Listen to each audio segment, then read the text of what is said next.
其實人生路上，你有冇曾經試過做一啲你冇諗過你會做嘅嘢？我就有啦。其實呢一個咁樣嘅創業路，我係由細到大都從來冇覺得自己會有一日創業，亦都冇諗過自己會有一日喺鏡頭面前而家拍片，將我自己嘅樣公諸於世。呢啲全部都係我舒適圈外嘅一件事。但係好得意地，命運就係會將你推去一個意想不到嘅境界。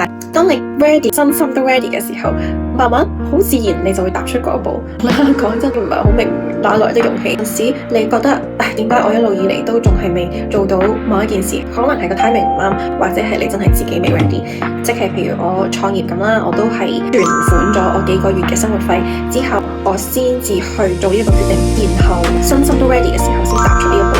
咁係對於我行呢條路嘅時候都會有底氣。所以我覺得好多時適當嘅壓力係需要嘅，但係亦都唔俾自己太大嘅壓力，因為有陣時當個位到咗嘅時候，你自己